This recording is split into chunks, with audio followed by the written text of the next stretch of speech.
When it comes to the vision, so when I was building the app, you think about it and you kind of dream, what is the final form of this thing?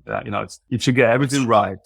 And some days I would just go in my car and drive around because, you get ideas. And I was like, wouldn't it be cool if this app, you drive around and this app will show you, oh, here's all the people in this town. They're in Bitcoin or nearby.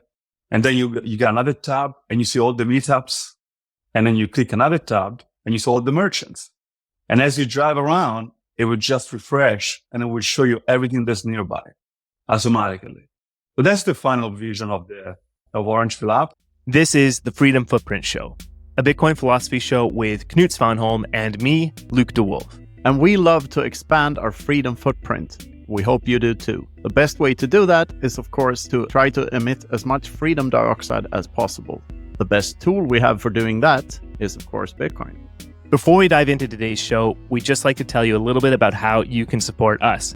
First, to support us directly with Bitcoin, visit our Geyser page at geyser.fund/project/freedom. Or you can send us sats directly to freedom@geyser.fund. And for the month of February, Geyser is matching all contributions up to a total of 500,000 sats. This is the best time to support the show and get literally double value for your sats. You can also support us as you listen by listening to the podcast on Fountain.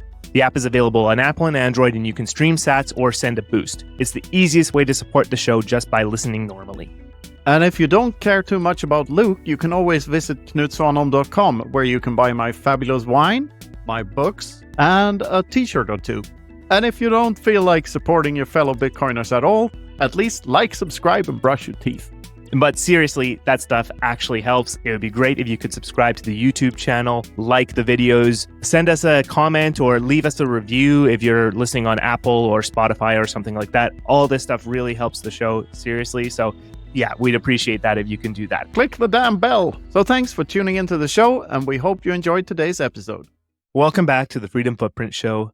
And we're here today with our good friend, Matteo Pellegrini, founder and CEO of Orange Pill app. He's been on once before. Definitely check that out to get his whole backstory and Bitcoin origin story and all that. But today, since it's been a while, we'd like to recap the origins and vision of Orange Pill app. And they have a big feature rollout that we're excited to talk about. So Matteo, welcome back to the Freedom Footprint Show. Thank you very much, guys. Good to be here. Yeah, good to see you, Matteo. We see each other about once a month, usually, because I'm an advisor for Orange Pill app. And we always have fun on in those meetings. It's me and Ben Sessions, Natalie Brunel, Daniel Prince, Nico Lamanen, and who else is there? Well, Brian the Mint, yeah. Of course. And we have loads of fun in those meetings and brainstorm. I really appreciate those because they're so different from what I'm used to in fiat land as far as meetings go. This is way more fun. So what is you recently released this merchants feature on Orange Pill app? Can you tell us a bit about that? I'm pausing us. You skipped right over the thing again. Come on. No. I was thinking doing the merchants thing first and then the other thing, but okay. Okay, how do you want it then, Luke? Well, just start with the Orange Pill app and stuff. You get to see behind the curtain, Matteo, since we're Okay, I'll start from somewhere. So, all right. So, Matteo, can you tell us about the vision for Orange Pill app, the origins behind the app, how the idea came to be, and where you're going with it in the future? Yeah, sure. So, I'll tell you the story of how I got the idea.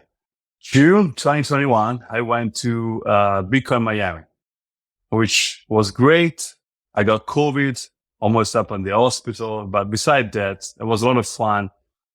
And I went to this conference like 20,000 people. It was crazy. And I was trying to make friends, but it was not very easy to make friends. I was like, wow, all these Bitcoiners in the same place. And it's basically a networking event. And I loved it. I ended up meeting some people and then having dinner together. Anyway, it was great. Then I come back to LA, recovered from COVID. And then I was like, well, I want to meet more Bitcoiners.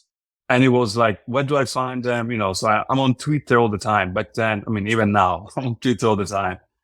And, on Twitter, it's very difficult to know who's nearby. So I end up going to a meetup, maybe in October of 2021.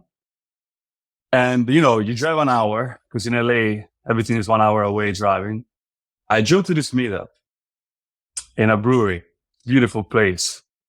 And there was like 10 of us. And I kid you not, like maybe 3 or 4 were not in Bitcoin at all. This is 2021. So there's an NFT craze. Ethereum is going to flip Bitcoin. So I'm like, oh, okay. So I drove 1 hour to basically talk to Bitcoiners.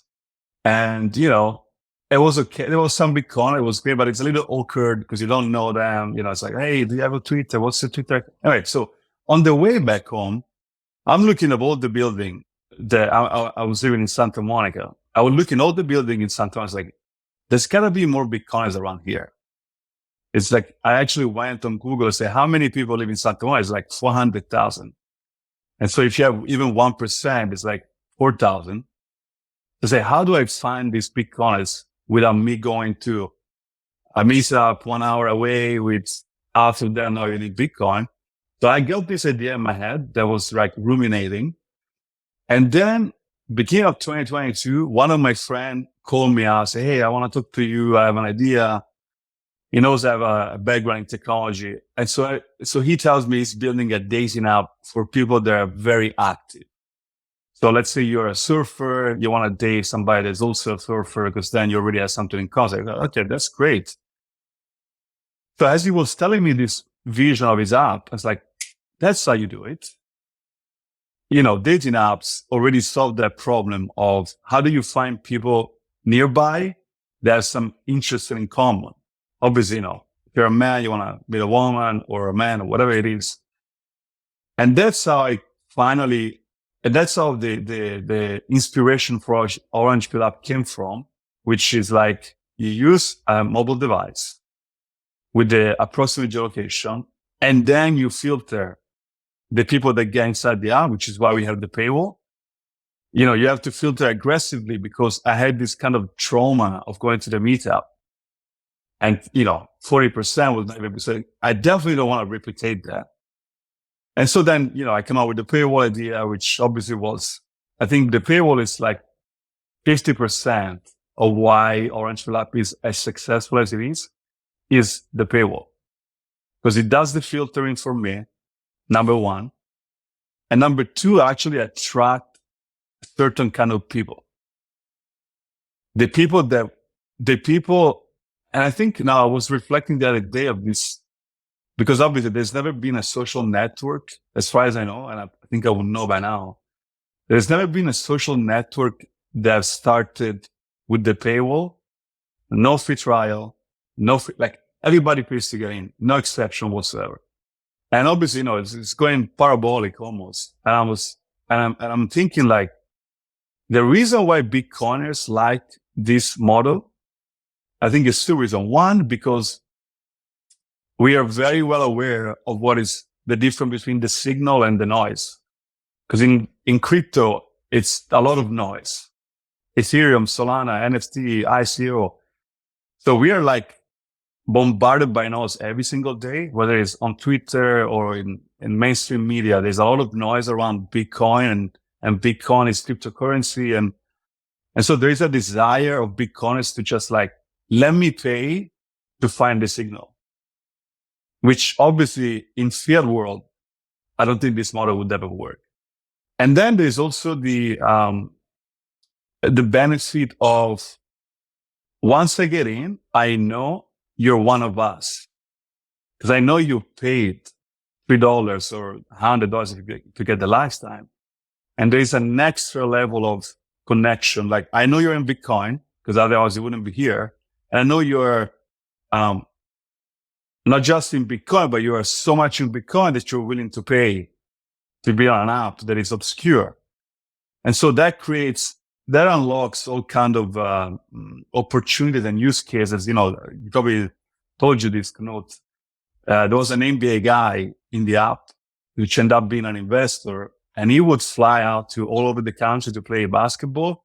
And the moment he lands, take the app, see what's nearby, invite them to the game for free, 3 tickets, courtside, NBA. After the game, he would spend like an hour with them to talk about Bitcoin, take pictures on the court. And it's like, so I talked to the guys like, people think it's a scam because whoever get invited by an NBA player to an NBA game for free, like, and then it was like, yes, no, I know some people have told me like, is this true or not? Anyway.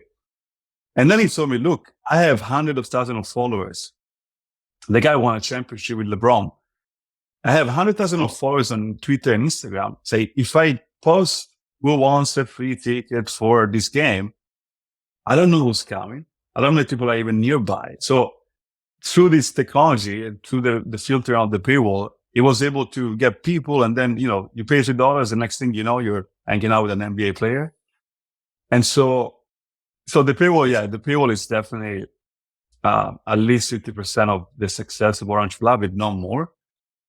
But that's the origin story of Orange Pill App. Now, when it comes to the vision, so when I was building the app, you think about it and you kind of dream, what is the final form of this thing? If you get everything right, and some days I would just go in my car and drive around because, you get ideas. And I was like, wouldn't it be cool if this app, you drive around and this app will show you, oh, here's all the people in this town. They're in Bitcoin or nearby.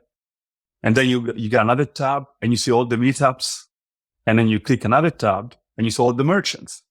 And as you drive around, it would just refresh and it would show you everything that's nearby automatically. So that's the final vision of Orange Pill App. And now we just launched Merchant 3 days ago, which, it's a big deal because it's even harder to find merchants than Bitcoiners.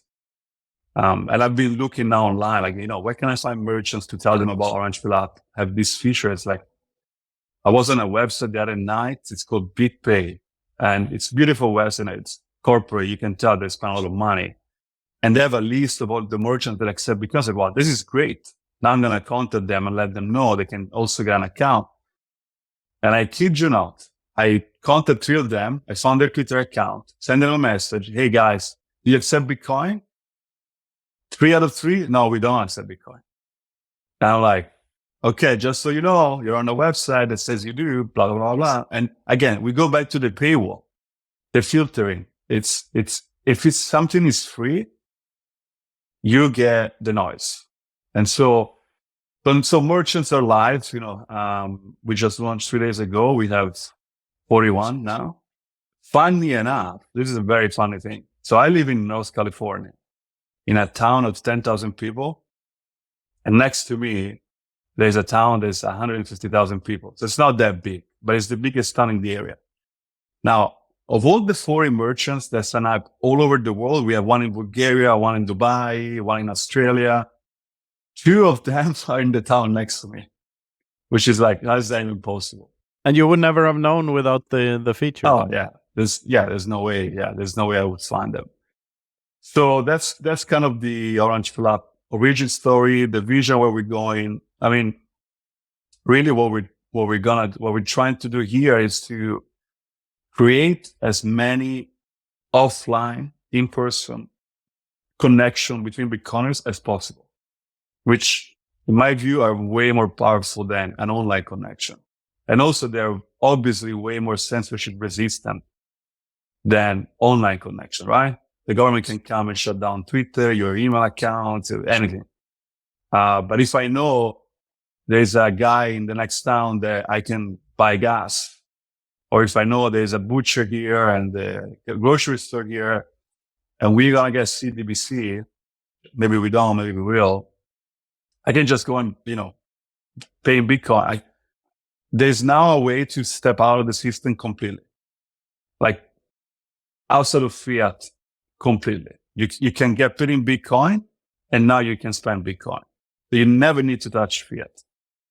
So speaking of CBDCs, like what's the risk here for the merchants? Like imagine the CBDC salesman, some authority using Orange Pill App to go and find all these merchants and shut them down and point a gun in their face. Like, well, So we don't, obviously, we don't verify, we don't do KYC. We don't do KYC. You can be anonymous as you like. The merchants, they tell us they accept Bitcoin. Obviously, they pay to be on the app. So, they most likely accept Bitcoin. I think the government has many, at least in the United States, I don't know, in the United States, the government has many ways to find out who does what. I don't know if you guys watch the documentary Citizen 4, Snowden, and I say you should probably watch that show. There are many ways that the government can figure out what exactly you're doing if you're online. And that's one of the reasons why we want to create offline connections. Because even if the ones here that, so for example, again, I live in this 10,000 people village, basically.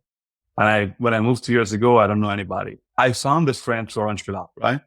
And now I have his phone number. I met his family, met his friends. We're friends. It's actually the only friend I have here because I work too much. I never go out.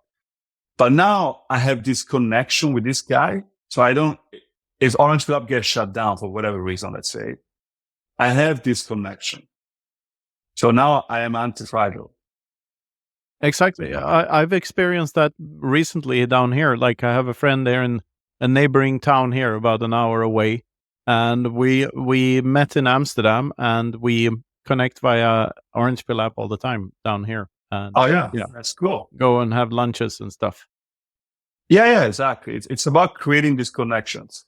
Yeah, it's about the real world connections, and like, it's sort of a redundant question, because this problem, as you say, it will happen anyway. Like Bitcoiners sort of need to be more vocal, and more people need to see that we're not trying to be criminal here. We're just trying to say, fuck the banks, fuck the state. They're the criminals. And it's going to be a hard pill to swallow for many, but it works, and it works better than the other system. So let's just hope that they don't come with, horses and boots and batons and stuff. Yeah. So another thing, but you make a good point. So actually, I've thought about this a lot. Because, we had a problem with Google and Orange, and I trademarked. A ridiculous problem. Yeah, the intellectual property laws are so fucked. Like, there is no intellectual property. Well, there is one, but all the others are just bullshit. So, and basically we were removed from the Google Play Store in the United States only, thank God, for like 2 months. And I literally would forget where I'm going when I'm dry, because I was thinking, how do I fix it? Anyways, eventually I figured out a way. We're back on the Google Play Store. But I was thinking, like, obviously Google and Apple can shut me down anytime. They can shut down any app they want, Twitter if they want to, And so we're building the web app. We're building a web app, which is going to be a website, which it's very hard to shut down a website. And so we're going to have a parallel way to use Orange Pill app, even if we get to a place where, for whatever reason, Apple shut down every single Bitcoin app and Google shut down, which I don't think is going to happen, especially in the United States. I mean, we have very strong, property rights law.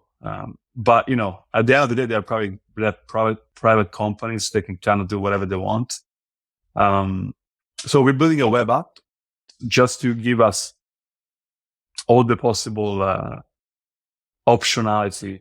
I'm looking forward to the web app a lot, because like that's really convenient. I love when you have the option to do computer or phone. Like, right, you don't have to stick to one. I just need more developers and more time. That's all. Yeah. Like, I'd like to unpack some of the first stuff we went into, because like there's so much to talk about here. Like you said, you talked about finding the signal in the noise, and the latest thought I have about that is that Bitcoin is not the signal, but it's the greatest tool for noise removal ever invented. So like, that's, if you think about it on a real philosophical plane, like that's what Bitcoin does. It removes noise. It removes the third party from the transaction. It allows for people to to interact directly with one another in ways that simply weren't possible before Bitcoin, and across borders, with whomever, wherever, whenever. There are no borders. No, exactly. And there's no concept of borders on the blockchain. There's no such thing as a border. No, exactly. And there's no Satoshi either, but we'll get to that later. That is, yeah, that is. I actually found out because of your interview with Giacomo.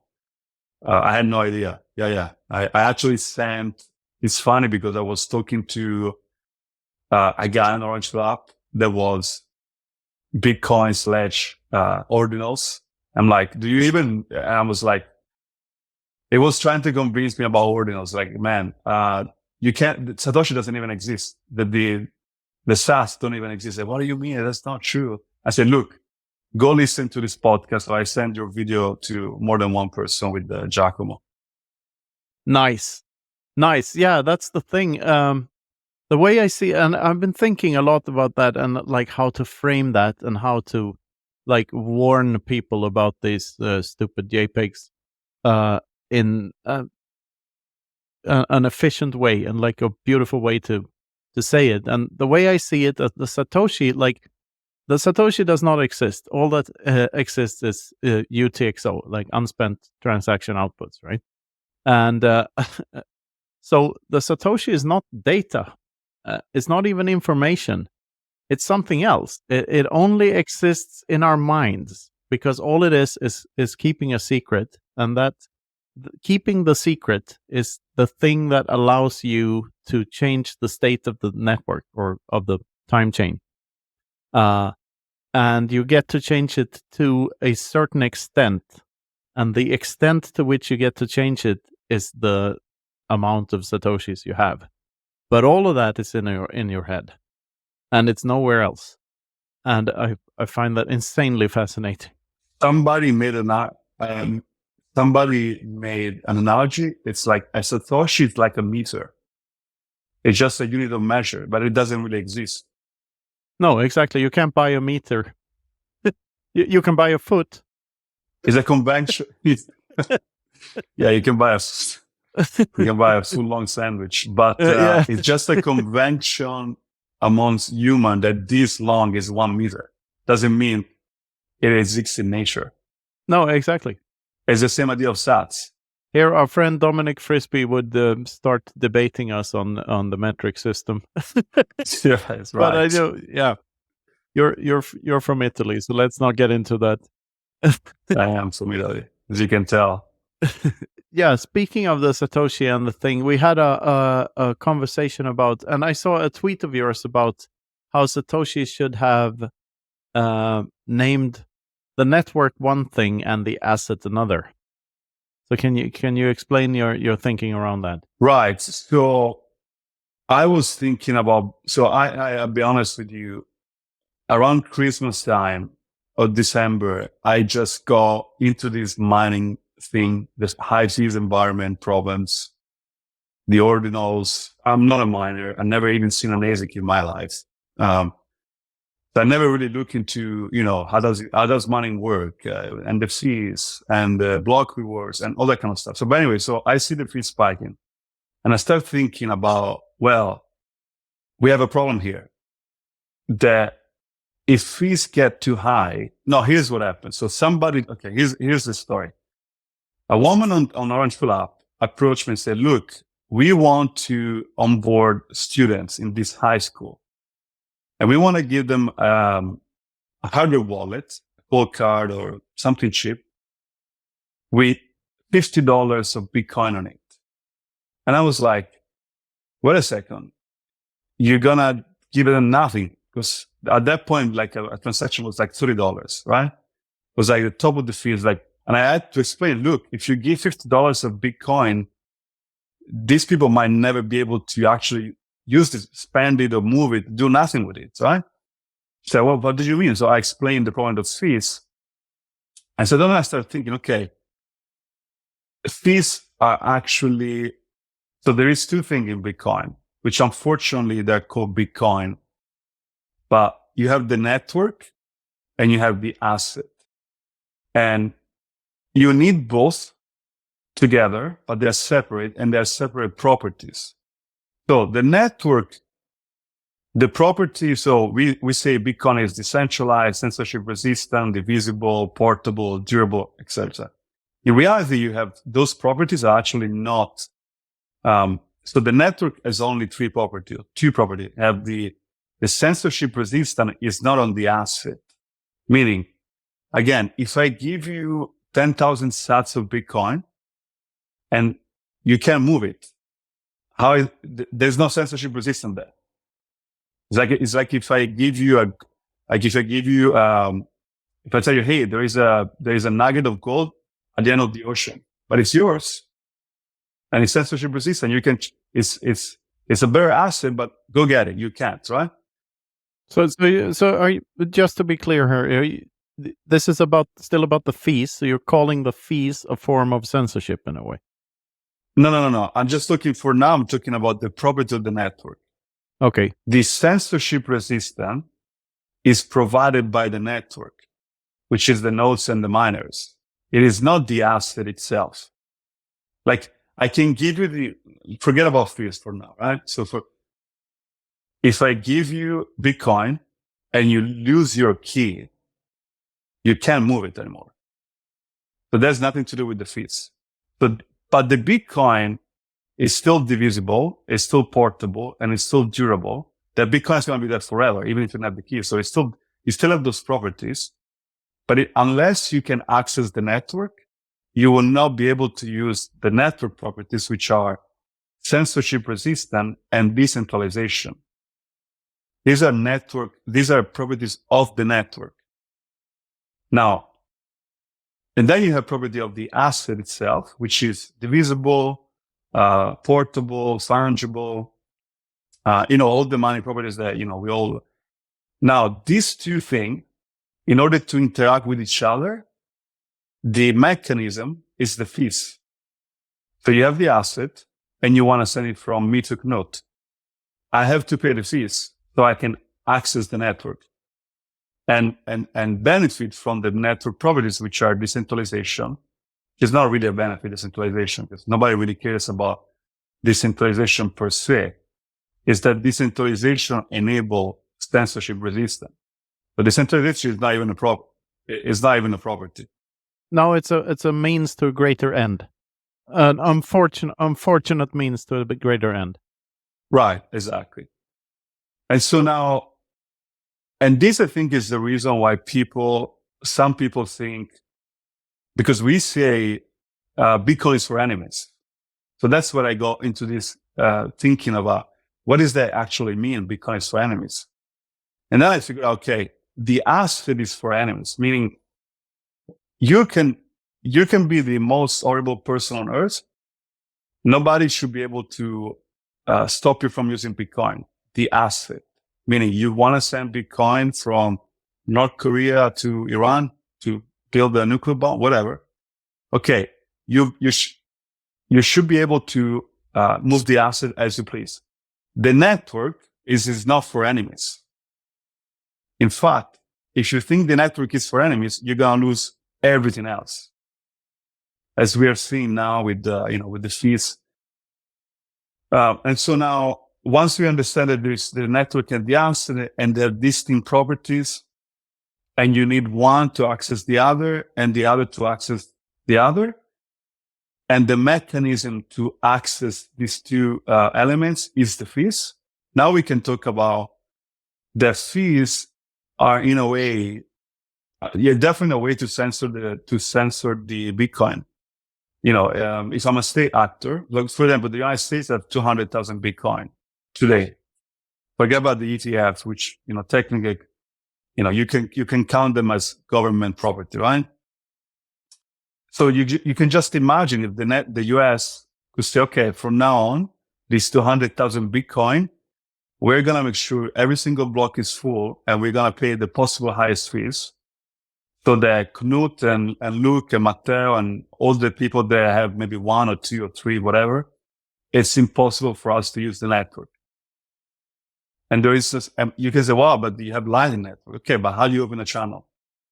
How do you go from on-chain to the second layer, you still need to make a transaction on the on-chain. So that's kind of my insights about, you have the network, which is not for enemies and needs to be protected at all costs. Because without the network, the asset doesn't do anything. If you can access the network, it doesn't matter how many Bitcoins you have, where you keep them, et cetera, et cetera, et cetera. Yeah. I have a ton of thoughts about this, of course. I'm sure. First of all, the dichotomy is, it is made up, but it does make sense from your point of view. Like but as we went into briefly before, like the Satoshi doesn't really exist, so it's just the network, and there is no asset. The asset is in our heads. So right. to the network, there is no asset. It's just the network. Like, and it's a network of human actors acting on incentives, and all the computers involved are merely tools for helping us verify. Like, that's the thing about running a node, for instance. I think people misinterpret what that's good for, and they think that if they run a Raspberry Pi at home, they help the security of the network.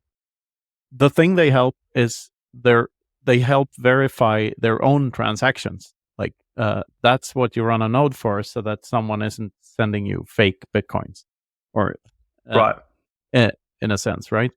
There's also the advantages of running a node, but there's all sorts of it. But that's the gist of it, and also that's what it is, a part of the network, because that's what enables things like a user-activated soft fork and stuff. So it does have an impact, and it is a good thing to do.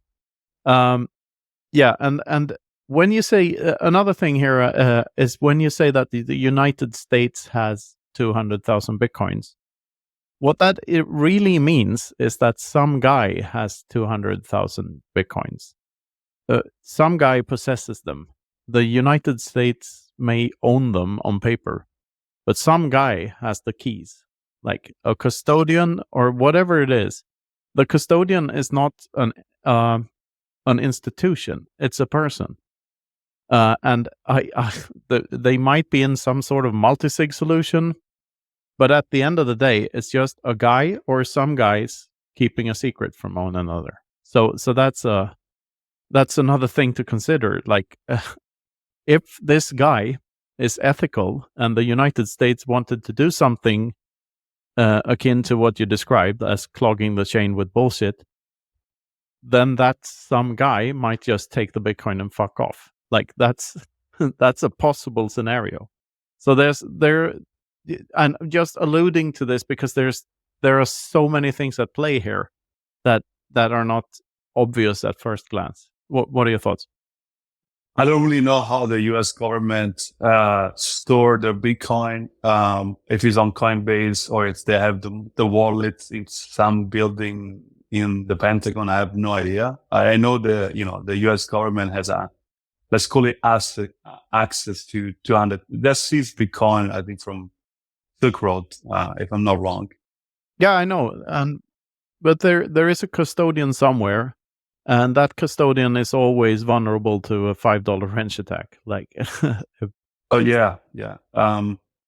But the point being, whether it's the U.S. government or whether it's China or whether it's ordinals and who else, who knows who's finding them, you can definitely. So as far as I can tell, by the way, I was so worried about this thing.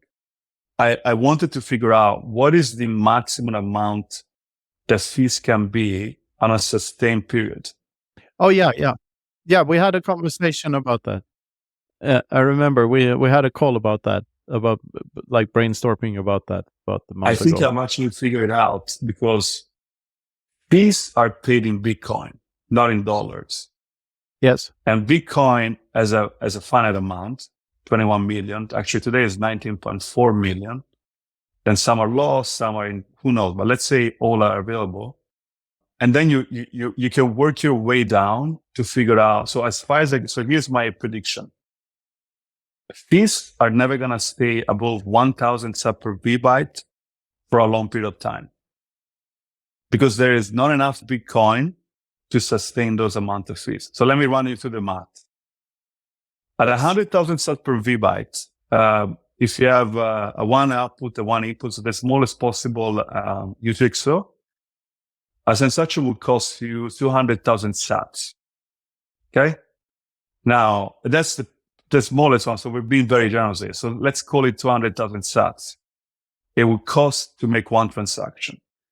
Now so on average, a block has 4,000 transactions. So you do 200,000 sats by 4,000, it's 80 Bitcoin. So imagine in transaction fees, it's 80, is that it? Maybe it's 8. It's 8 or 80. I don't know. It's 8, something like 8. But the bottom line, if you multiply this by 52,260, which is the number of blocks per year, you end up with 420,000 Bitcoin paid in fees each year. So now, obviously, at this rate, it would take, in 10 years, you would spend 4 million Bitcoin, which they're not even available to be spent on fees. And so that's kind of my 1,000 sats per VByte. At that level, there is simply not enough Bitcoin to be, because obviously you have to think that the only way for fees to be high if the block is full. If the block is not full, transaction should be 1 sat per VByte. It's like economic behavior. So since you can put 4,000 transactions, you can do the limits, right?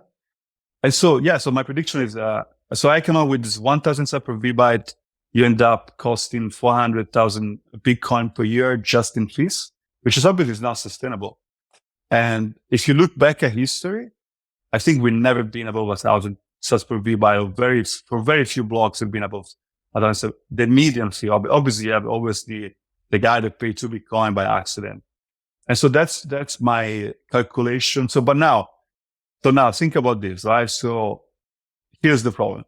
So say we get to 1,000 sats per VByte as the new normal, and making that transaction is 200,000 sats.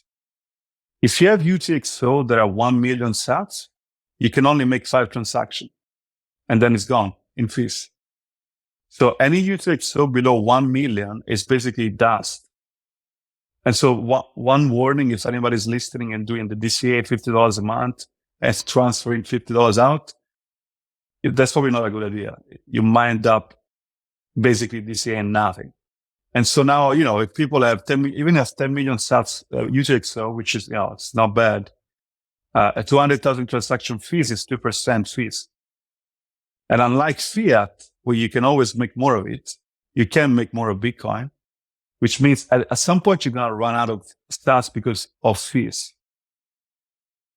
And so fees are really, if I look at the blockchain or Bitcoin on a holistic level, the weak point, and I know it's, you have the block size wars, we keep the block size small, which is what causing fees to be high, of course, because of decentralization of the network.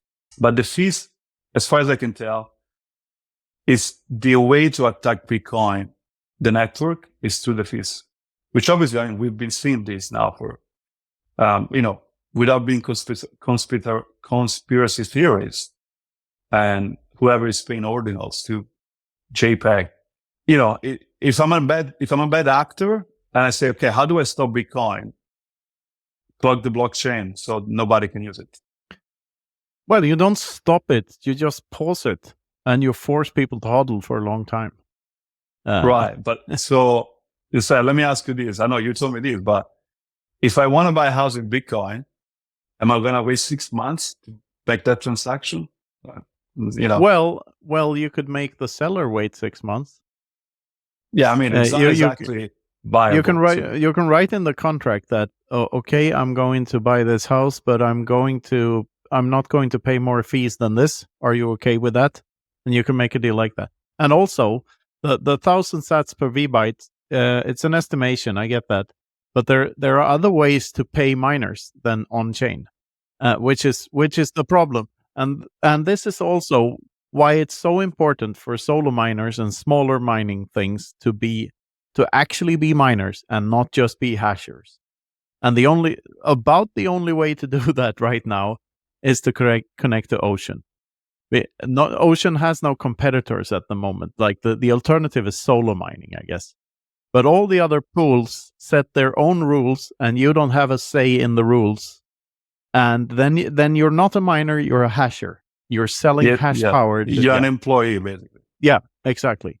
I've looked into this again since kind of Christmas time. I've been thinking almost every day about mining and fees and what are the second and third effects of, we go back to the hash, to the block size wars, and we choose to keep the block small to fit.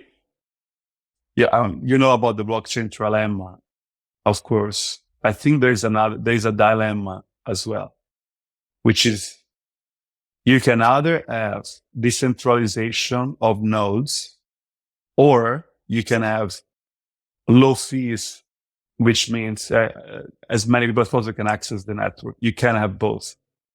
No, and of course you choose decentralization, because if you have low fees but no decentralization, you're back with fiat again. Exactly, it's a dilemma. You can, but at the same time, if you have decentralization on nodes, but then the fees are 10,000 sats per VByte, let's say, now a transaction is 2 million sats. So basically, you only Michael Saylor and Coinbase and BlackRock can use the like whatever you achieve at that point. There's no free lunch. That's what I'm trying to say. There's no free lunch. No, and there is no second breakfast. Speaking of Michael Saylor, and there's no second breakfast. And there's no fucking brunch. It's a made up word. It's like Satoshi. It's still a breakfast. It's your first meal per day. Like, you break your fast, it's a fucking breakfast. Like, where was I going with this? I completely lost my train of thought here. The dilemma, the no free lunch. The show is sponsored by Amber App, the #1 Bitcoin exchange in the Southern Hemisphere. And the reason we partnered with Amber App is the people that work there, especially Izzy, my favorite hippie. If you haven't seen it already, check out our episode with Izzy. It'll show you exactly why we just had to partner with Amber App. Izzy focuses on the orange glowing light, and so do we. And we think you should too. Amber App will be launching their version 2.0 soon and rolling out globally. They'll be including a non-custodial on-chain wallet, an anonymous Lightning wallet, a fiat wallet, and an exchange all in one. It's going to be a super app. It's like WeChat, but without the CCP. So stay tuned, follow Amber App on X, and check out their website for more information at amber.app. Next up, Wasabi Wallet, the privacy by default, open source, non-custodial Bitcoin wallet with CoinJoin built in. It's the easy-to-use, comprehensive, affordable way to make your coins private. Oh, if you want the privacy for your Bitcoin, don't be an idiot samurai. Use a Wasabi Wallet now. So check out wasabiwallet.io and download Wasabi today. Yeah. So this is the thing. Here's another thought nugget for you to chew on. Was speaking of mining, the theory of how Bitcoin moves the Schelling point of violence. So the basic premise is, if the asset is in my head, even if I point a gun to your head, you get nothing if you kill me. So it disincentivizes violence and coercion. Here's the caveat. Like, is this true for miners though? Don't miners have an incentive to attack one another? A miner to attack one another. Yeah. So if there's a hangar full of ASICs and there's another hangar full of ASIC, I have an incentive to blow up that hangar. I have a double incentive, because like my hash power goes up and also his hash power goes down. So it's a double of course. whammy.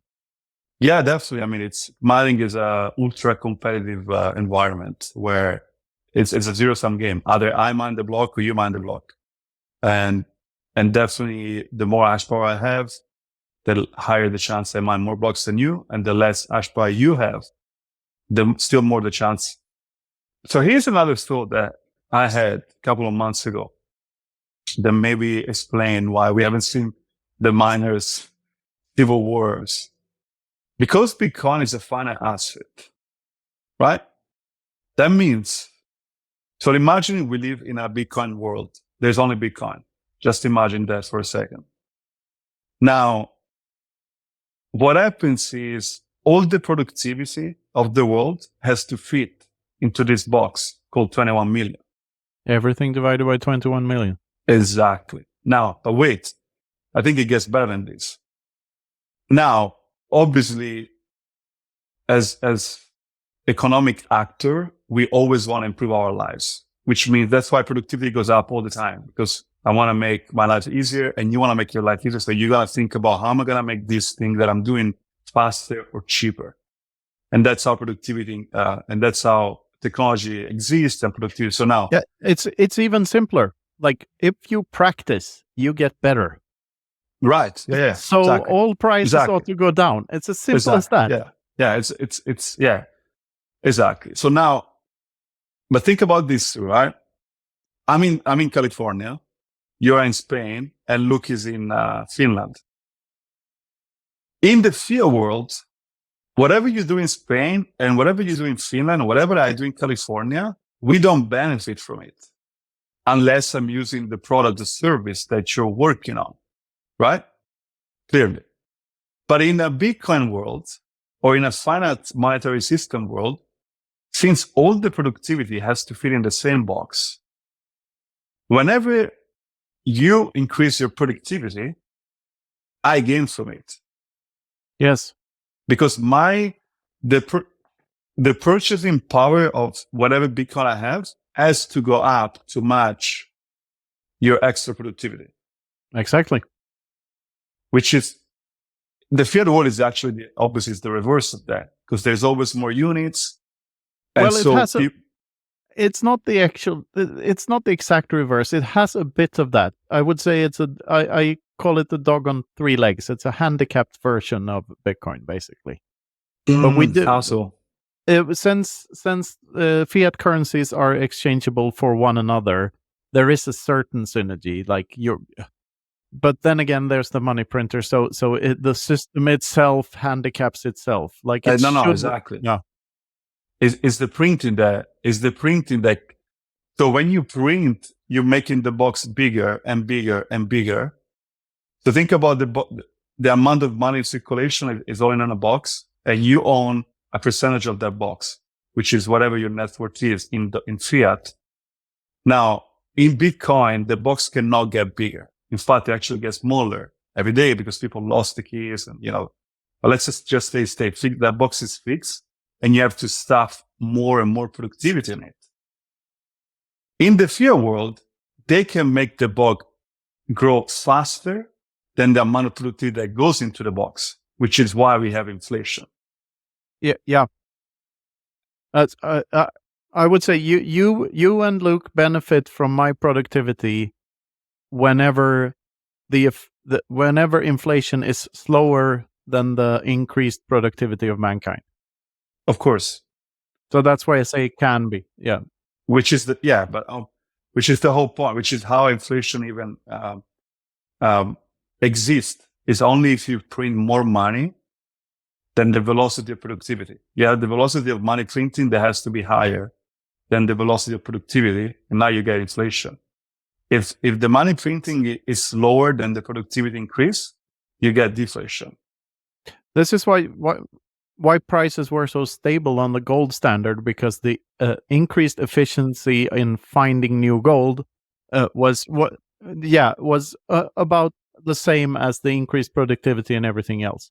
And Bitcoin is a completely different beast, because Bitcoins won't. So it's not digital gold. It's so way much better. Yeah. But it's even better because when you think about it, people lose sats, whatever, every day. So actually it's not even fixed. It's the box itself is shrinking, which means your percentage of the network increases unless you lose the keys. Yeah. And so this process is even faster. But anyway, so back to the miners, right? Obviously miners get paid in Bitcoin. That's all there is. And so maybe one of the reasons why they don't go and blow up each other facilities is because they know that now, of course, the mine is a very unique environment when it comes to Bitcoin. Or maybe one of the reasons because the amount of Bitcoin that they own increases whenever somebody makes Bitcoin better in some way, shape, or form. But I haven't thought about mining in terms of violence, to be honest with you. That's the first time I heard that, but it kind of makes sense.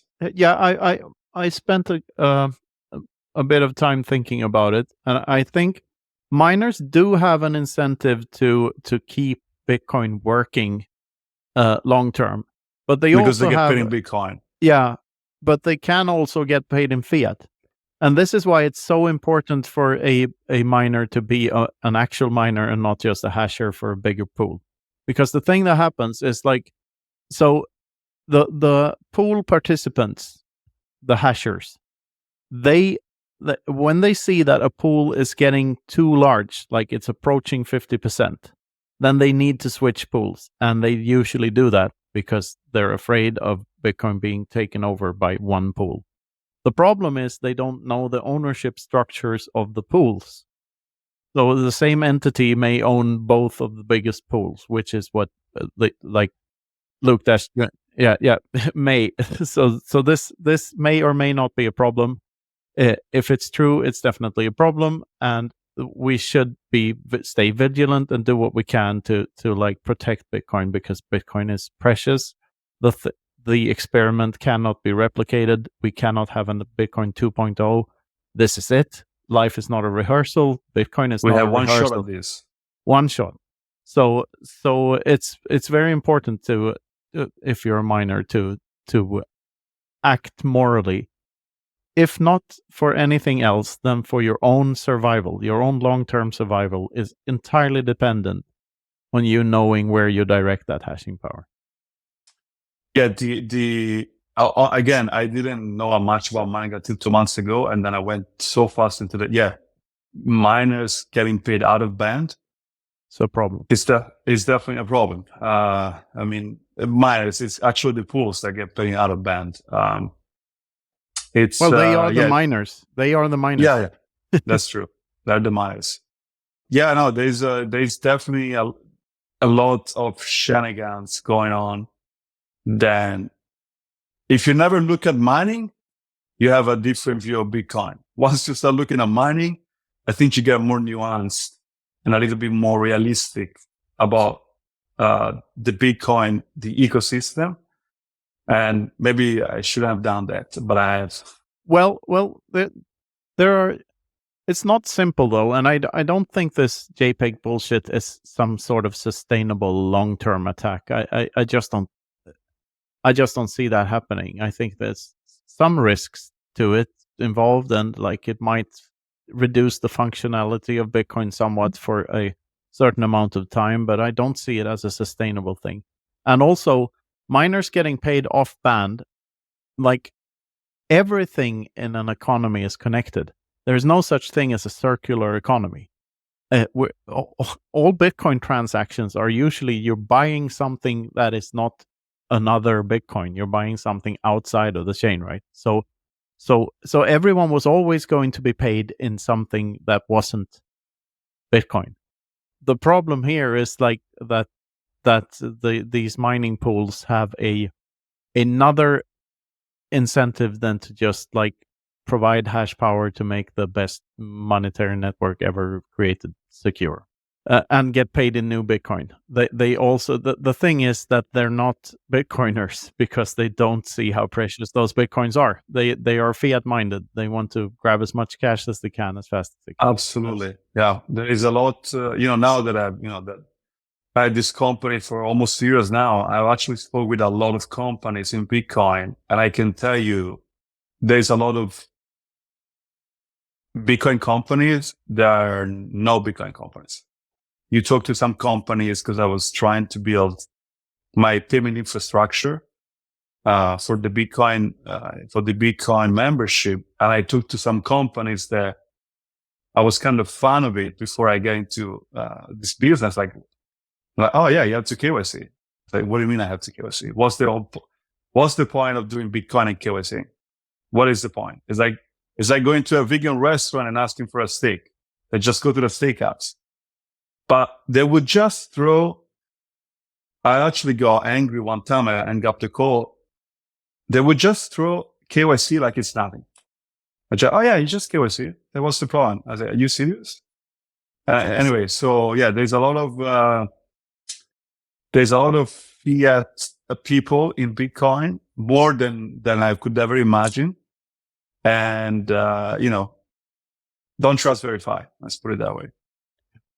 Well, it's going to take a long time for people to get out of the fiat mindset. It is a very tricky thing to do because you're programmed to think that money is one thing, and now all of a sudden you have to think that this other thing is money. Most people can't get over that threshold. They think of Bitcoin as something that they deal with in order to get more dollars, and not the other way around. Yeah. I give you an example. Again, Orange Club is completely paywalled, right?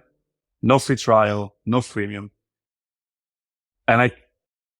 Which obviously is a very unique business model.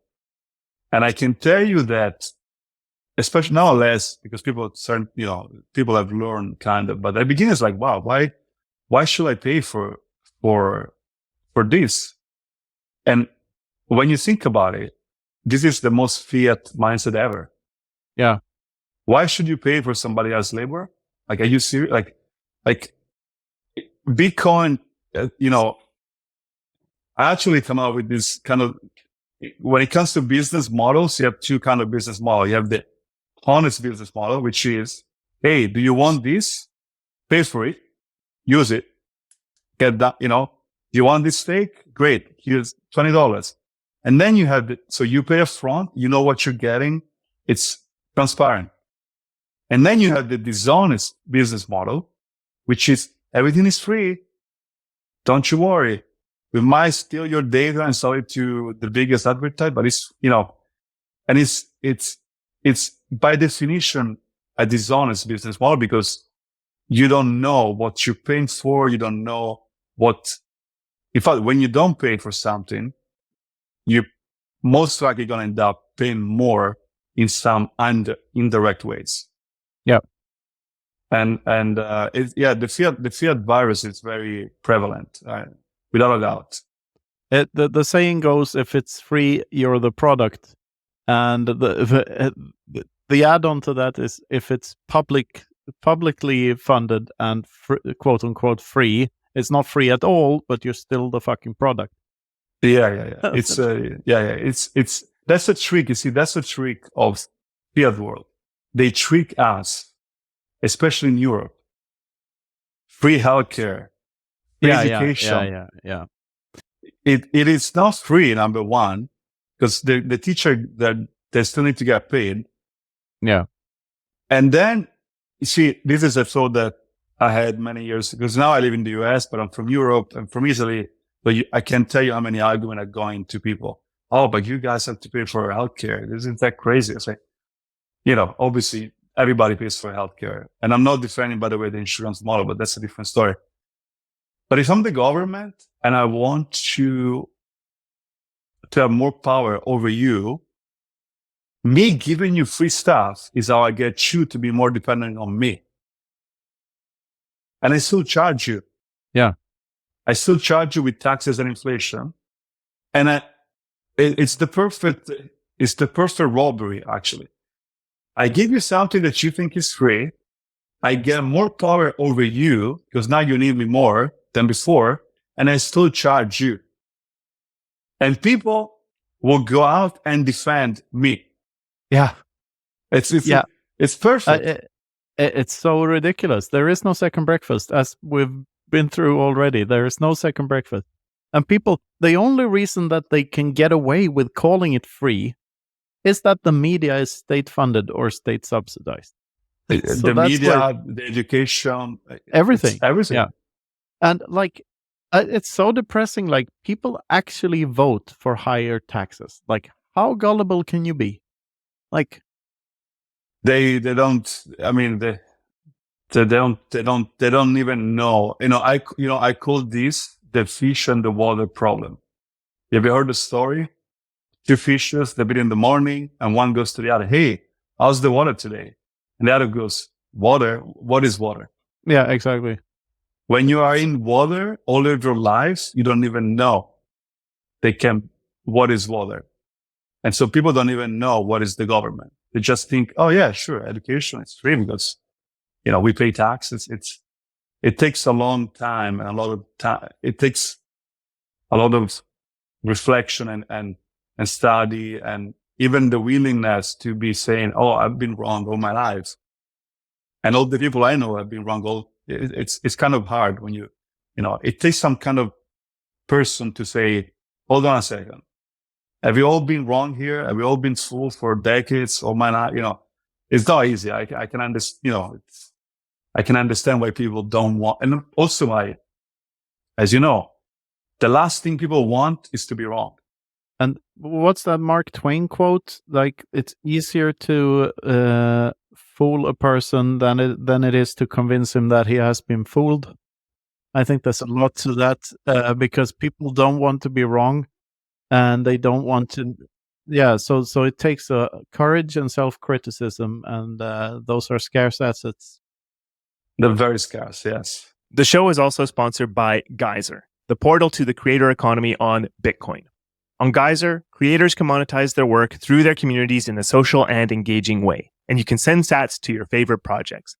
They have loads of new features, including new reward options, giving creators and supporters new ways to connect and grow together. Geyser Fund is the best way to support our show directly with Bitcoin, and we have a fabulous Lightning address, freedom@geyser.fund. So whether you're a creator or supporter, check out Geyser at geyser.fund today. The show is also sponsored by Orange Pill app, the Bitcoin-only social network where you can stack friends who stack sats. You can connect with your favorite Bitcoiners on the app, like Safedina Moose, Peter McCormack, or Natalie Brunel. Make local connections and find all the nearby meetups, see what's going on in your area, and connect with Bitcoiners around you. And now, with a brand new merchant section, it's easier than ever to find and connect with local businesses that accept Bitcoin. The best part about Orange Pill app is that you know that it's high signal because you're paying for Orange Pill app, and so is everyone else. There are no Asian ladies asking you how your trade is going on Orange Pill app because it's not a trading app. It's a dating app. Is it a dating app? So download the Orange Pill app on Apple or Android, send us a DM, and start building your local network of Bitcoiners. As usual, these rabbit holes and all this, firmly interesting. From my part, I like the direction you guys have kind of taken it. But from my part, I just want to pull things back into the Orange Pill app space of it all. Matteo, can you go into a little bit more about what you're expecting out of the coming year for Orange Pill app? What are you hoping that the app does, and any hints at big things coming up? Yeah, so 2024, again, 2023 was our first year, and we had to battle with Google and multi-billion dollar public company. So it was not exactly a walk in the park. But it was a great year, and we grow from 0 to almost 9,000 members now. So 2024, we just launched merchants, which in my mind was the last big piece of the puzzle. So there's the first piece, which is the networking. So one-on-one, I found nearby plebs. I contacted them. We get to get a beer, or we go to a conference together, whatever. And then we had the events, which we built last year. All the meetups, all the conference. In fact, I think we are already the biggest repository of Bitcoin-only events in the world is Orange Pill app. So we have 300 or 400 of them any given day on the app. And then the last piece was merchants. And, again, just launched. And now we're going to build a web app, as we mentioned before. We're also going to build an event ticketing feature. And so you could be selling tickets to your meetups. Conference could be selling tickets to the conference. And this is all in Bitcoin. Because my goal is to speed up Bitcoin adoption, basically. That's really the goal here. How do we speed up Bitcoin adoption? And obviously one way is to give more tools to people to find each other, do business with each other. The ticketing, what's funny? A story I just heard a couple of weeks ago, which blew me away. There's this guy that I send message to as much members as I can. And this guy told me, "Oh, I don't even have Bitcoin." And I'm like, "What do you mean you don't have Bitcoin? What are you doing here?" you paid to be on an app that's for Bitcoins. And he told me this. Well, I've been hearing about Bitcoins for years, but I don't know anybody in real life to talk about Bitcoin. So I use your app to study Bitcoin. And now I own Bitcoin, which is like, it's completely mind blowing. But yes, I wanted to make sure it was not a scam. And I want to talk to people in person. And I didn't know anybody. So I used your app as a no coiner. And then I became a Bitcoiner, which is That's kind of, fantastic. it's something, that's, you build the technology with one purpose, and then people are going to use it in ways that you can never fathom. Like this guy is like, because, when I built this app, I said, okay, this is the app for the Bitcoin Maxi. People that have read all the books and all the podcasts, and they don't want to listen to other posts, they want to go out and actually socialize and build maybe a family or a friendship or a company or whatever it is. And now I see people, and this is an extreme case. The guy doesn't even have Bitcoin, but I've heard of people that they basically use Orange Pill app as a shortcut of education. So you can go and listen to all the Knut podcasts and all the Michael Saylor and all the Breed Love and all the Safety, which that's what I did, right? Or you can go on Orange Pill app, and then because they're all Bitcoin Maxi, and the Bitcoin Maxi, they love to teach newbies about Bitcoin. So they go and they find, hey, can you tell me about money? And they love it. So they use Orange Pill app as an educational tool to because, Knut obviously has a vast knowledge, but you can't get to Knut. And not everybody can get to Knut, right? It's very, obviously time is scarce. But there's thousands of Knut kind of level Bitcoiners around the world that are not public, but they have all this knowledge. And now you can find them. Even if it's online, even if they're not nearby, because you just need the information, the knowledge.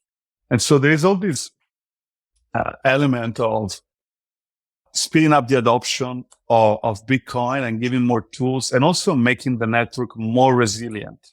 Again, if I know the butcher where I can get my meat, and we get CBDC, and the government say, you can't have more than this amount of meat per week or per month because climate change, whatever. I don't care.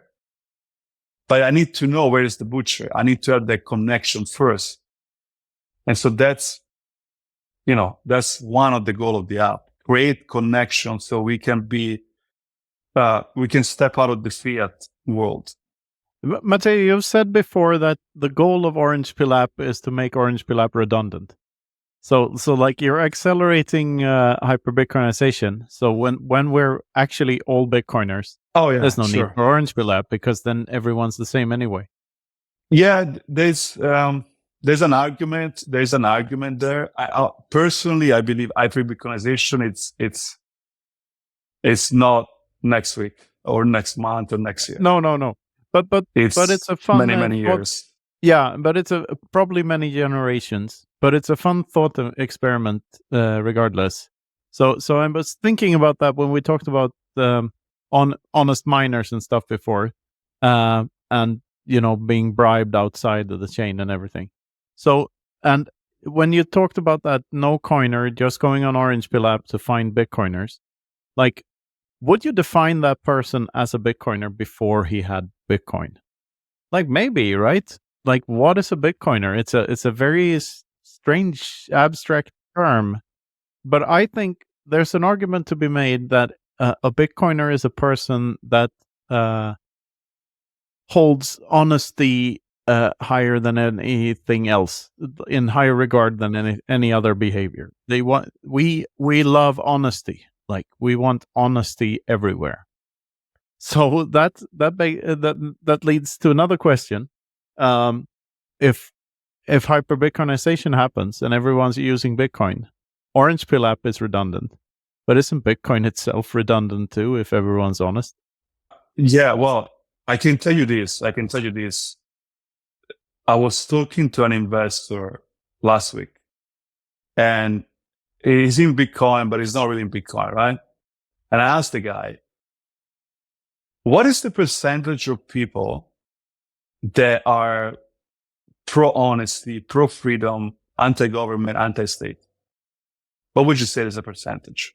1%, 2%, 3%? Like, forget about Bitcoin, right?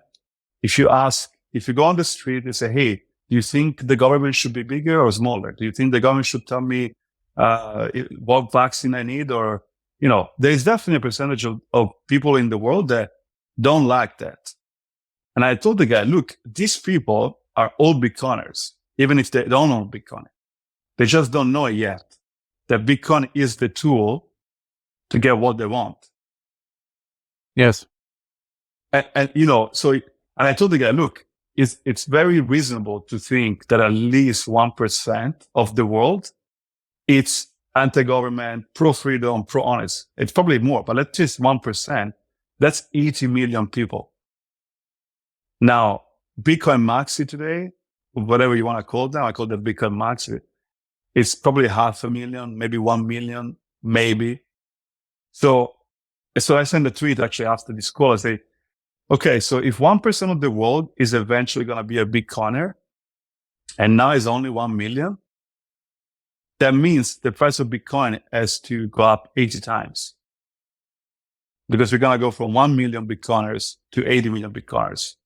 If you only get 1 million, if you only get 1%, right? But do I think that everybody's going to be honest? No, that's not human nature.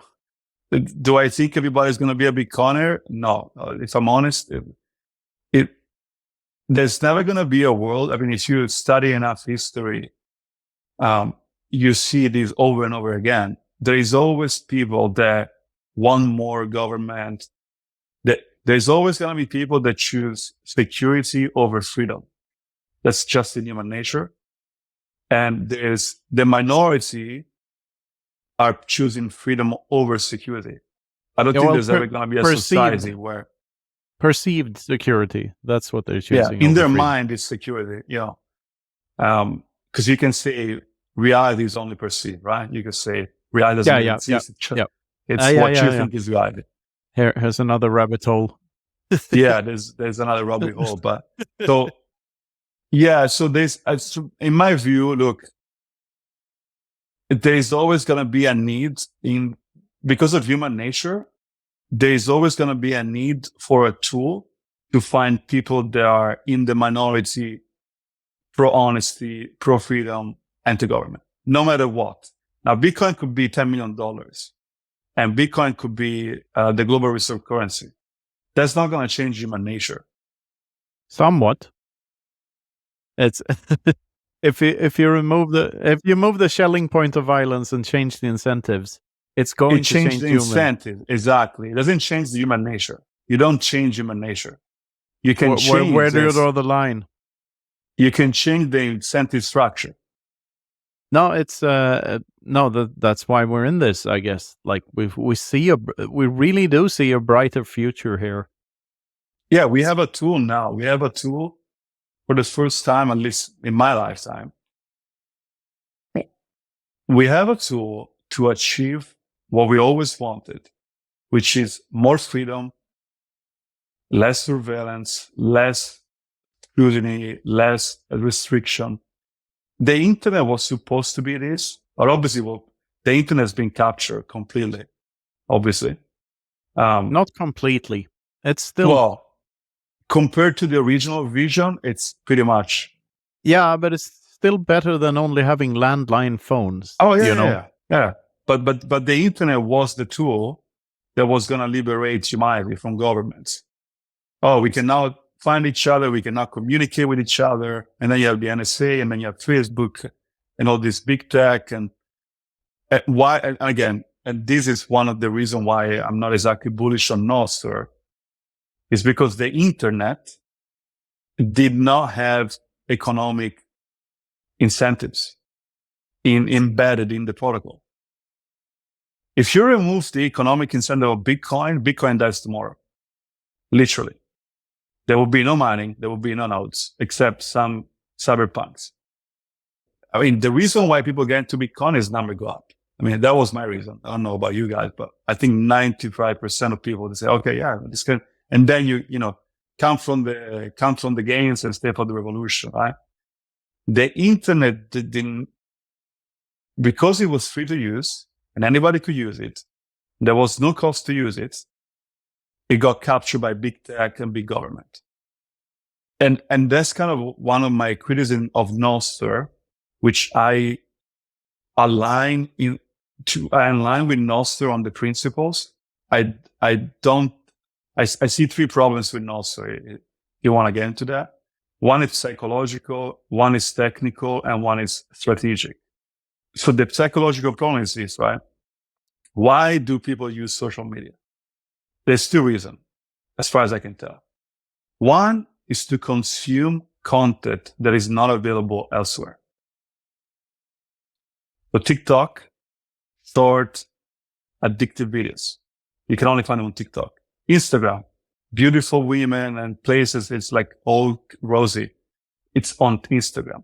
Twitter used to be, now it's getting different, but it was short form, either very funny or very intelligent content. So that's reason number one. Because if you could find the tweets on CNN, you wouldn't need Twitter. You just go on CNN. Obviously, CNN doesn't do that. That's different kind of content. So that's why you have Twitter. So number one is to consume content that is not available elsewhere. And number two is to propagate your ideas as wide as possible. So you can have your ideas and you can tell your wife or your husband, your friends, your children, which, okay, great. It's 10 people, 20. Or you can be on Twitter. Let's take Twitter, right? You can be on Twitter. All of a sudden you have 1,000 people or 10,000 or 100,000. And that's what social media enables you, right? So one, consume unique content. Two, increase your idea propagation reach. Now, if you look at Nostr, obviously it fails on both counts because I spend a lot of time on Nostr. I would say probably 90% of the content that I can find on Nostr, it's also on Twitter because everybody's pretty much on Twitter, right? So there is no need really to go on Nostr to read Lynn Alden thoughts when I'm already on Twitter and I can already see that, right? So there is nothing unique in terms of content on Nostr. And then the reach is maybe 1 millionth of Twitter. So obviously there's no need. I mean, there's no value for me to send my thoughts that I want to propagate because, there's the meme propagation or its evolution and the filtering, the Richard Dawkins move, right? You want to propagate your genes and you want to propagate your memes, which are your ideas. That's what humans do. And so now I go on Nostr and I have 1 millionth of the views that I would get on Twitter.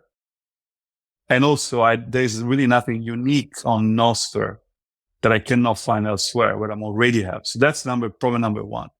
Well, let me. It's running a big problem, by the way. Yes, please go ahead. Yeah, a short interruption there because I think the idea is that it's doubled now, but also if Lynn Alden or anyone else gets shadow banned on Twitter, you still find her on Nostr. So it's like a safety net that people have both because they can also it's also easier to detect if something's wrong with Twitter if you're also on Nostr. So that's like the devil's advocate argument for that. A good example, a good analogy that I had once is like Nostr is like a gun. I have a gun in my house because I live in the United States, so I need a gun because everybody's got a gun. So I need to protect myself, okay? So I have a gun in my house. I don't use it and I don't want to use it, but I definitely want to have it. Yeah. To me, this is the clearest definition of Nostr. I have a Nostr account. I don't want to use it because there is nothing unique there. The reach is very small, but I definitely want to have it in case something goes wrong with Twitter, which obviously is very unlikely because you have the economic incentive. But yeah, if Twitter tomorrow gets shut down for whatever reason, or Elon Musk loses his mind even further and say, you know what, go fuck yourself, Twitter. I'm going to shut it down. Yes, Nostr is going to bloom. It's going to be, I'm glad I have a gun in my safe and I'm glad there is Nostr as an option, but it's not what I want to use every day. Because the reason why I'm on social media is, again, unique content and propagate my ideas as far as I can. So that's the first problem with Nostr, which is the problem of all the network products. Why it's very hard to disrupt network products? Because of this reason. So now, obviously, I had the same problem when I launched Orange Lab, which is why we don't have a feed on Orange Lab. And we're never going to have a feed, no matter how many people ask me about the feed. Because the last thing I want is to compete with Nostr, let alone Twitter. The moment you step in that ring, it's game over. Because people are going to think, this is how the human brain works, right? We do trade-off analysis all the time in our brain, subconsciously. If I'm talking to you, I'm not talking to Luke. And I'm not talking to my wife, and I'm not going for, it's trade-off all the way down.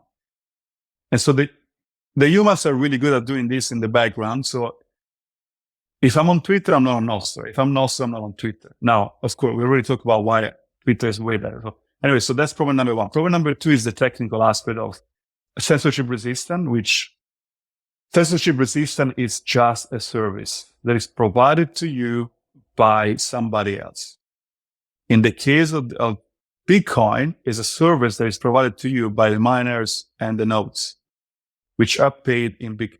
There's an economic component because not nobody, but most people don't do nothing for free. And Bitcoin works because there are no free rides. Everybody has to pay to access the network. No matter who you are, the network doesn't care if you're Michael Stiller or if you're the player with one sat. It doesn't matter. You pay the access. Now that economic value is now used by the people providing you the censorship resistant. And now you pay for the access, you pay for the service. Okay. So on Nostr, everything is free, which means the relay and clients have to come out with their own monetization models. Because obviously it costs money to run the nodes. It costs money to run a client. It costs money to run a relay. I actually ran a relay for a couple of months because I actually wanted to learn, which is why I know that a lot of clients are dropping off and there's a little bit of censorship already. Without the economic model, you don't get the security model. Because the security model costs money. And the only way to get it, if you have an economic model, which is the genius of Satoshi figuring out that you need to have a token that has value. Well, it didn't have value, but you need to pay the miners in some kind of form. And so Nostr doesn't have that. And you can say, well, but you can pay for relays or you can pay for clients. Yes, you can also pay for a blue check on Twitter. Doesn't mean anything. Okay. A couple of questions here. First of all, when you say consume content, another way to express that is listening to other people. That's all you're doing when you're consuming content. Listening or watching a video or, Yeah, but even if you're watching something or a video or a picture, it's someone communicating something to you. Sure, yeah. And that might be the person's intentions are mostly unknown to you. They might be selling you something, an idea or a product or a service or whatever. Yeah, but everybody has an agenda. Yeah, but you do consume content because you know that the only way forward in life is to get information into your brain and filter it, and something will pop out the other end, hopefully. So you can give something. Well, something back. Definitely come out of it, no matter what. We don't have a choice of not being influenced. There's no such thing as we all influenced by ideas and a lot of stuff, even the weather and everything else. Yeah. Well, you can go up in a mountain and be a hermit and live in a cave. That's like the furthest away from the influence of others you can get. Nostr up there. No, probably not. So what do you think the Twitter, one of the first things Elon did with Twitter was this blue checkmark thing that all the celebrities got pissed at because now they weren't special anymore and it's just $8, please. And it's very similar. It's similar to Orange Pill app. So do you think that was a genius move? And do you think it will help free speech? Like, What does it do? Yeah. So, if you look at Elon Musk, right? I think, obviously I'm not in his mind, but as far as I can tell, he really cares about humanity and he really cares about free speech. And he's literally been on stage telling the CEO of Disney to go fuck himself because he was trying to censor That shit. was so epic. I had a tear in my eye and goosebumps. I fucking loved it. He has FU money. Let's put it that way. That's what happens when you have FU money. So now, where does censorship come from? Think about it. Where does censorship come from? So you have two places that censorship come from. One is your own morality, right? So you say, well, I am very religious. So if you're an atheist on my platform, I'm going to ban you because I don't like your ideas. I don't want your ideas to propagate. Well, that's not censorship. Well, I'm talking if you are Elon Musk operator. If you run a social network, you can, obviously we have our own morality. You can say, well, I don't like these people, so I'm going to block access to my platform. So I censor them. Now I know you can say it's my platform. I do whatever I want. But if you look at the example of Twitter, right? Yeah. But if you, and before Elon Musk, that was obvious. Like all the people that got banned because they say women cannot be men. That was completely ideological, right? So censorship comes from two places: your own morality, or whoever is pulling the string morality, and advertisers. That's it. There's no other place, or the government.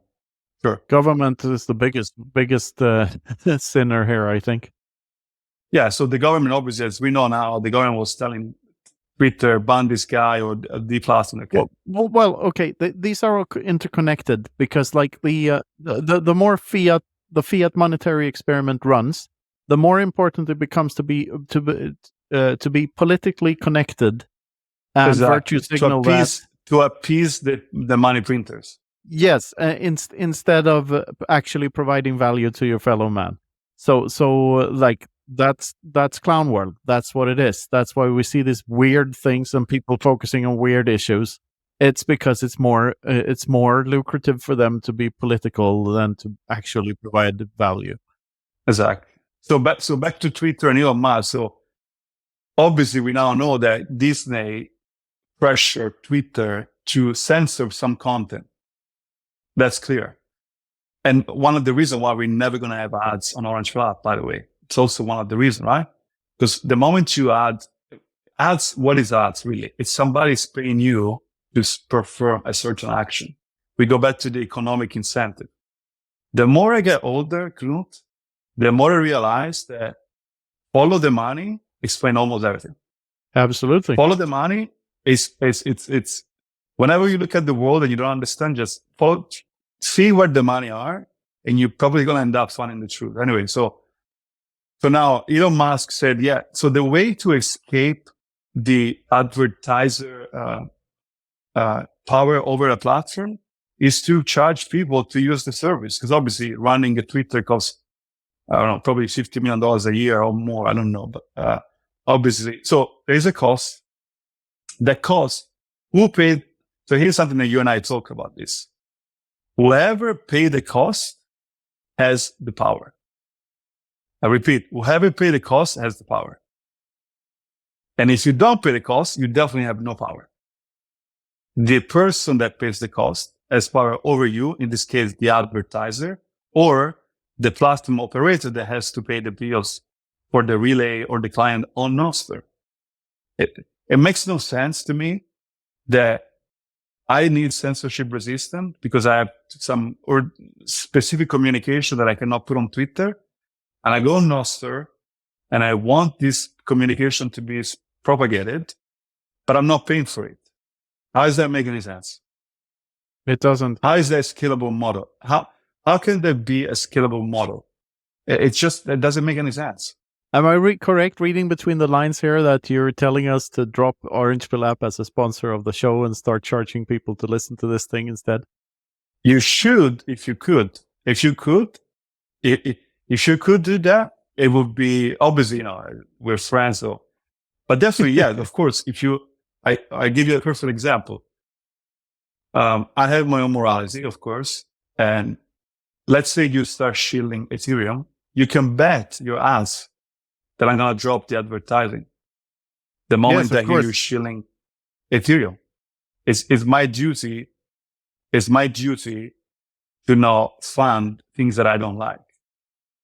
It's not just my duty, it's strategic. Of course.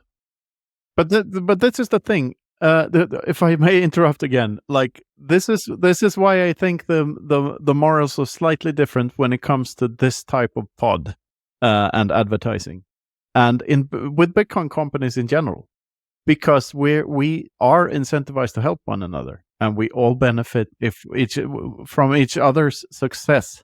And still, we have to be picky in the Bitcoin space as well with our sponsors, because we really do want to use only sponsors whose products we actually use, and that's that. And there are so many pods where you can tell that that's an absolute lie when they say this ball shaving kit is the only ball shaving kit I use. Like, I mean, how do you know? Did you trust them? Verify it. Yeah. So that's I think this is a different thing, and it's also like we want to help. If we can help, we want to help. It's amazing because we live in this system called Bitcoin that the more people. So I think if I just look at from a profit motive, right? I just say Orange Club is successful if more people are in Bitcoin, clearly, except that guy. More people get into Bitcoin because more people listen to Knut, by definition. You're orange pilling people every single day. Your content is listened every single day, and whether it's 1 or 1,000 or 1,000,000, every single day somebody listens to you and the lights goes on. And now eventually that person might end up in Orange Club because, sorry? What a thought. It's just accelerating. Which one? Of orange pilling someone every day. Like, if that is true, like it has to be true. It's beautiful. Yeah. It has to be true. Your tweets orange pilling people every day. Your content orange pilling people every day. And so I benefit from Knut, and you probably benefit from me because one, I tell people to watch your show because you might have an episode that goes, like the one with the Giacomo about the ordinals and the sats. And also because the more people get into Bitcoin and now they have friends into Bitcoin, and then somebody listen to your show and tell one of their friends to listen.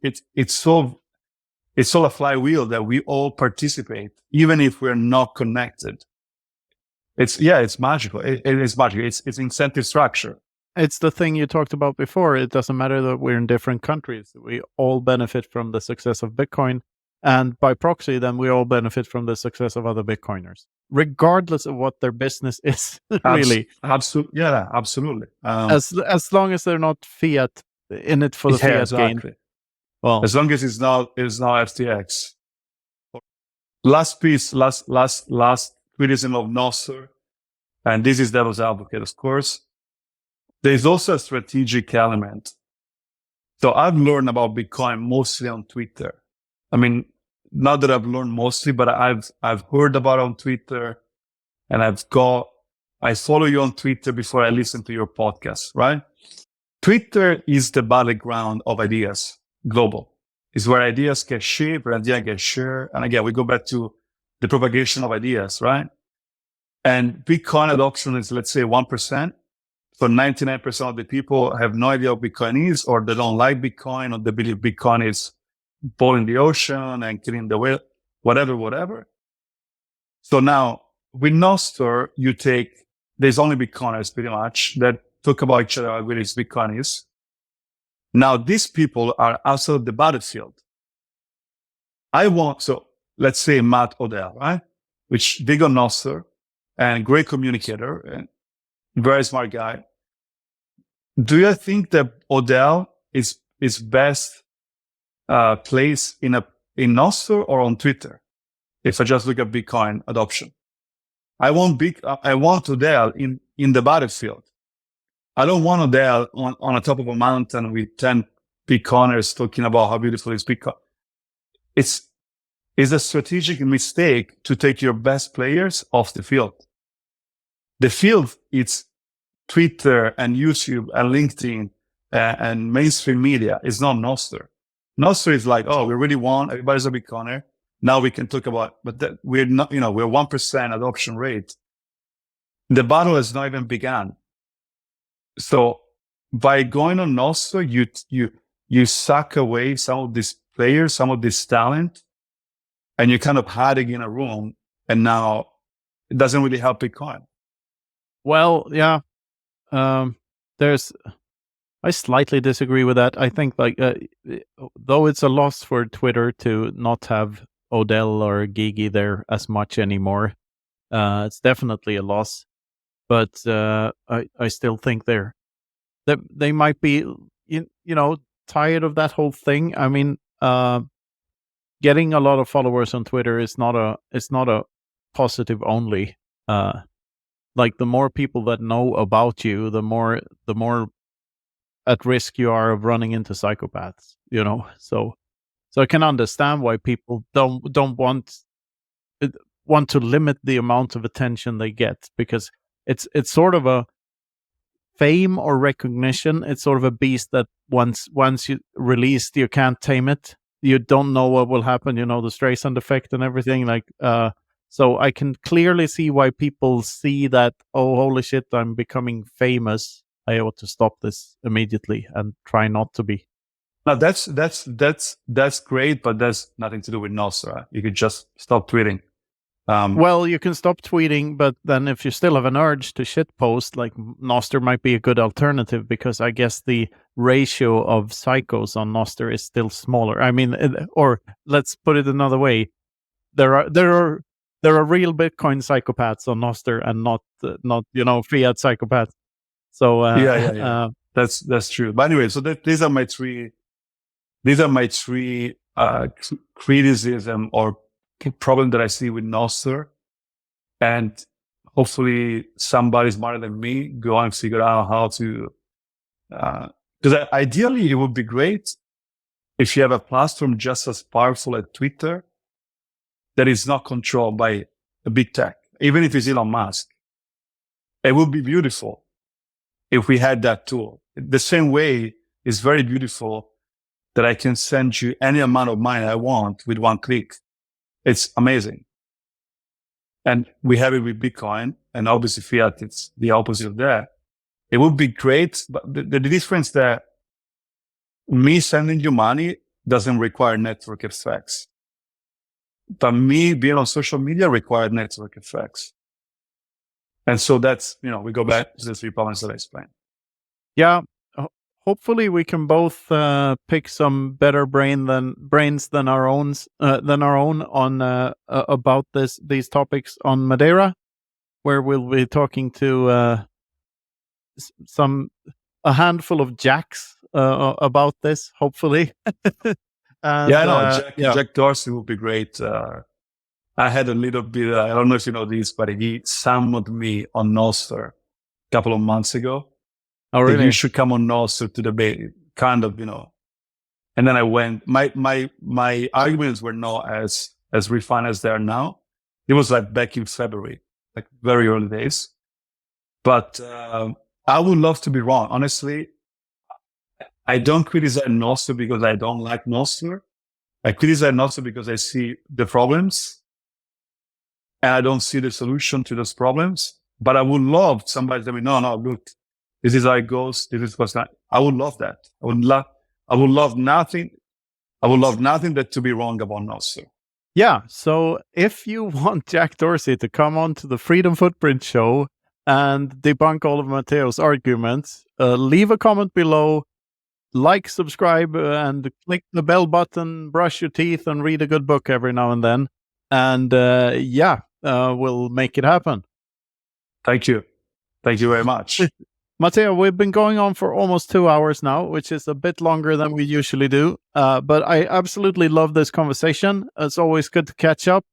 And we'll see each other soon, and looking forward to everything everything Orange Pill app and everything we have, every good thing we have coming in the future. And I have a feeling there's a lot. So thanks a lot. And before of course, we can find you on Orange Pill app. Where else can we find you? On Twitter, I guess. Not so much on Nostr. I don't have a Nostr account myself. I have one for Orange Pill app. On Twitter, the Orange Pill app, it's Orange Pill app. And then my personal one, it's Matteo, Matteo Pellegg. That's my personal one. And obviously, Orange Pill app, you can always find me. I'm very receptive there. And hopefully, I'll see you, a lot of you. I know I'll see you guys in Madeira. Great. Take care and say hello to Brian.